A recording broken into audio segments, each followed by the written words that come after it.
Next Sunday is Easter. And if you grew up in a family that practiced Catholicism or were Protestant, you know that Easter is the holiest of holy days. For those of us who went to parochial school, Easter was an especially important day because it marked an end to all those sacrifices that the nuns extracted from us during Lent, like not eating candy or giving up soda or not watching TV.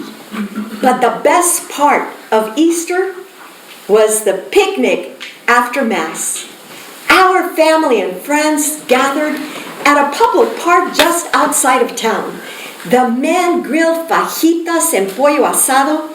The women put out the food they had prepared, arroz y frijoles, potato salad, pineapple upside down cake. And we kids, we looked for the Easter eggs, and then armed with our arsenal of cascarones, those are eggshells filled with confetti, we chased each other, trying to smash cascarones on our heads. When I left Texas, I quit religion. I didn't go to church, not even for Easter or Christmas. And then I married an atheist Jew. And we became parents. We were in agreement. No organized religion. We would pass on our values through osmosis. Respect and kindness to all. Generosity to those in need.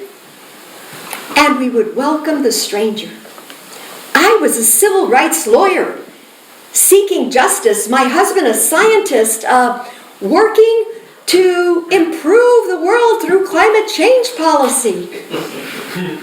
I know we sound like Unitarians, but we weren't. We got invited to Seders, and we celebrated Hanukkah, and we went to Christmas parties at our friends' homes. But Easter was just another Sunday in spring. When our son is 2, we get an invitation by mail to an Easter brunch and egg hunt hosted by our friends Tricia and Dave. Now, Dave is a professional colleague of my husband's. We aren't close friends, but we had socialized with him a couple of times. What's important about this couple is they introduced us to Carmen, who used to be their nanny, and she became our son's caregiver.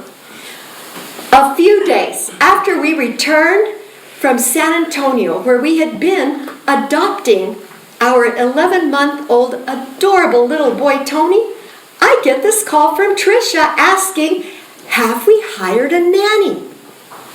Because her daughter was about to head off to preschool, and she wanted to help Carmen find a job, and they wanted her to go work for a really good family. Now, that was really a lucky break, because when you become parents through adoption, you are not given a due date. You don't know if your baby is going to arrive in 3 months or 2 years or longer. How do you arrange childcare? Do you interview nannies and put down deposits when you have no idea when your child will be in your home? And what about your job and arranging for time off? How do you transition your work to somebody else? How do you say no to certain projects when you don't know what the timing is going to be for getting your baby? And I was working on a case that was gearing itself to go up to trial, so I needed to be back at work like in a month. So, a vetted babysitter from a trusted source, that was like manna from heaven. I had a really soft spot for Tricia. Mark is very enthusiastic about the Easter party. We should go. Tony would like it. You know, the Easter rabbit, never going to come to our house. Tricia and Dave live up in the Berkeley Hills, high up on Grizzly Peak Boulevard. And it's a beautiful day. The Golden Gate Bridge and the Bay Bridge perfectly frame the San Francisco skyline. It's a fancier party than I had expected. They have linen and china, and the food is beautiful. Prosciutto with melon, quiche, grilled asparagus. It's not a big party. There's the hosts with their 3-year-old daughter, and Tricia's parents, and there's 2 other couples with similarly aged children. The kids run around having the best time looking for the Easter eggs. As we get ready to leave, Tricia has a gift for each of the children. Did you have a nice time, Tony? I hope you're going to come back next year. Here's a little bunny for you to take home with you. It wasn't a real bunny. It was a white ceramic rabbit. The next year, we received an invitation in the mail again. I'm slow to respond to the RSVP, and about a week before the party, Dave calls on the phone to ask if we're planning to come. Oh, hey, Dave. Here's our situation for Easter weekend. We're taking care of this little girl. You know, Tony, we do joint child care with another family. So Carmen takes care of Tony and this 3-year-old girl named Marnie. And her mothers are going to be out of town next weekend, so we're keeping Marnie. We can only go if it's okay for us to bring both kids. Well, that should be fine. We look forward to seeing you on Easter. A couple of days later, I'm getting the mail, and I find a note with Tricia's return address. Oh, pretty card. Dear Mark and Irma, Dave told me you will be taking care of a child named Marnie on Easter Sunday. We'll miss you at the party, but understand you have a commitment to the child and her family. Dave thought I should explain why this isn't the kind of party where you could bring a guest. This party is an intimate, traditional social event. I created this tradition for Raleigh to 1. Provide a celebration of life and renewal message of Easter. 2. Introduce Raleigh to a reliable, consistent social network. We only invite people that share an ongoing social relationship with us. My parents come down from Seattle.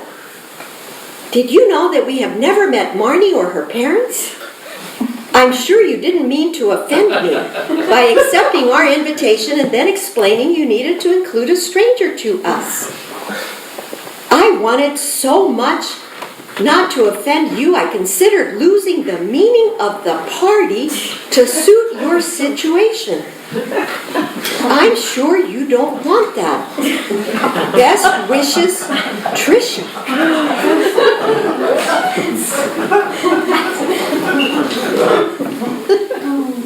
Have you ever wanted to unread or unsee something?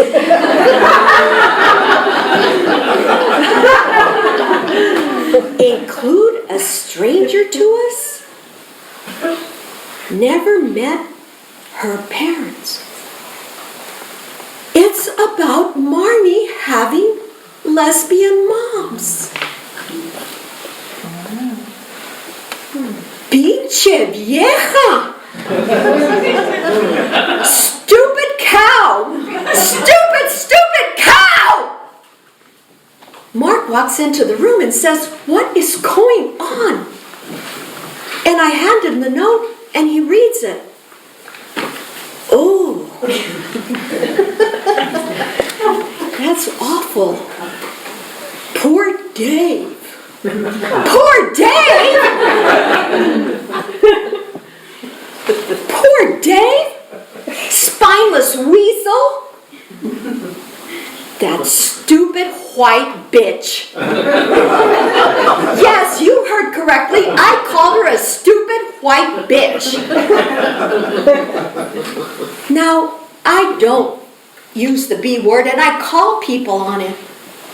And this race thing, that's my amygdala talking. My reptilian brain flashing, remembering all those ugly names that white kids called us when we were in high school. I am so upset that I can't sleep. I get up and walk into our son's room, and it is so quiet and serene, and there he is, sleeping in his crib. I bend down and kiss his forehead, and then I see the ceramic bunny on top of the dresser, and I want to take that bunny and smash it into her cow pie face. But no, I go to my computer, and the words explode on the screen. The next morning, Mark is having coffee sitting in the kitchen, and I say, I responded to Tricia's letter. Can I read it to you? Dear Tricia, you have done us a tremendous favor by excluding us from your party. I do not want to be in the company of a mean-spirited, unaccommodating, narrow-minded person like you. I am enclosing a copy of your poison note. I have never, ever seen such a rude and insulting note, much less received one. Please reread it and ask yourself whether it comports with any standard of social decency. How would you feel to be the recipient of such venomous bile?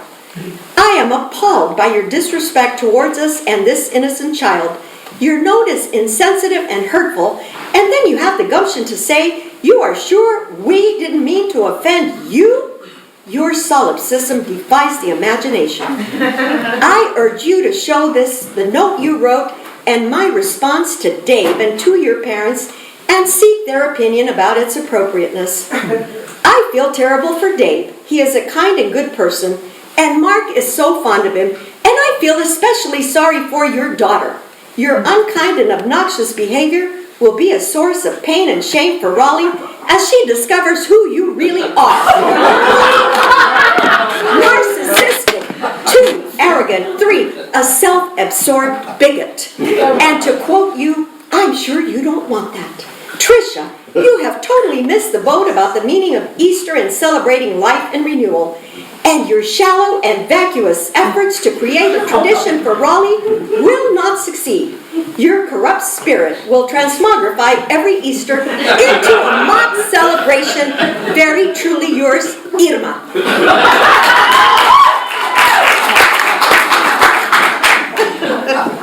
You can't send that.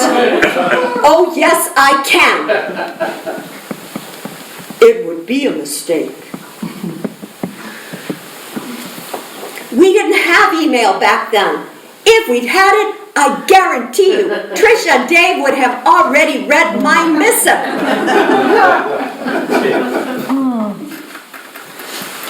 Maybe it is overkill. I'm just so upset. My judgment might be impaired, so I decide to seek a second opinion. And as soon as I get to my office, I fax Tricia's note and my response to my best friend Susana. And 15 minutes later, the phone rings. Do not send that. You are better than that. No, I'm not. Why would she send a note like that? Because she's a homophobic, racist ass. Do you want more information about her? I decide to give it a rest, to let it be for a day. And then I rewrite the note. And I read it to Mark. Dear Tricia and Dave, we are deeply hurt and insulted by your rude note. We are at a loss to understand what prompted this response. You could have phoned to say you didn't feel comfortable including another child. We would have understood. We are not offended to be disinvited, but rather at the insulting words you chose to express umbrage. I have enclosed a copy of your note. I think you'll conclude it falls short of any standard of decency. In your attempts to create a tradition celebrating life and renewal, it is sad that you trample so freely on others, Irma and Mark. Mark is okay with this, so I put it in Saturday's mail. The next day is Easter.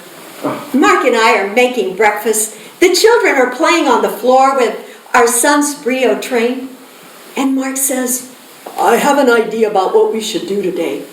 Let's go to Tricia and Dave's brunch and pretend we never got her note. Can you imagine their expression when they come to the door?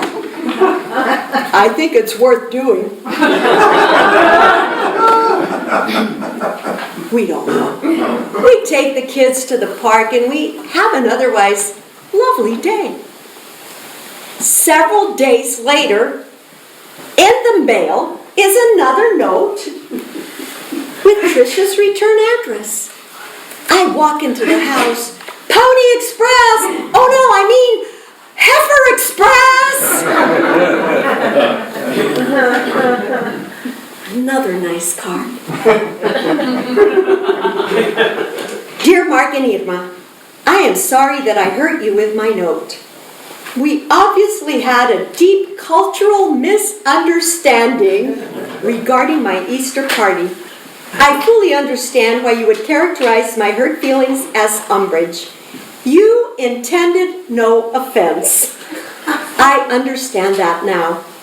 I did not realize I could call you on the phone and explain that I was not comfortable with the addition of another child. I wish I had done that. Sincerely, Tricia. Deep cultural misunderstanding. This MBA-toting wasp, the wife of a tenured professor, schooling me about social etiquette of the upper class. I don't respond. What would be the point? Now, Mark and Dave continue to run into each other at professional activities. They don't have the same employer, and they are cordial to one another. One day, I am picking Mark up at SFO. He's coming back from a 2-week trip to China where he was doing some work. And as I approach the curb, I spot Mark, and he's talking to Dave.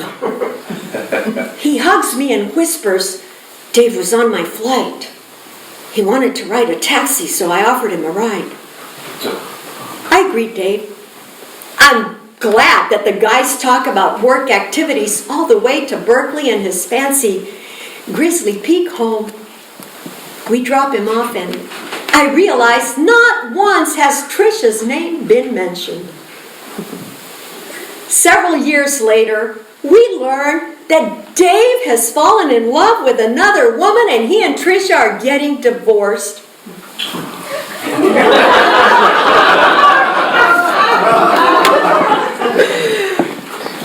I must say, I didn't feel bad for her. And I realized that her reliable social network was fraying. That karma will get you every time. Each year, as Easter approaches, I have this fantasy of ringing Tricia's doorbell and presenting her my uncensored note. And this year marks the 25th anniversary. It's been 25 years since this happened. And I'm thinking of delivering the note on Sunday. Should I? Maybe then I can get this behind me.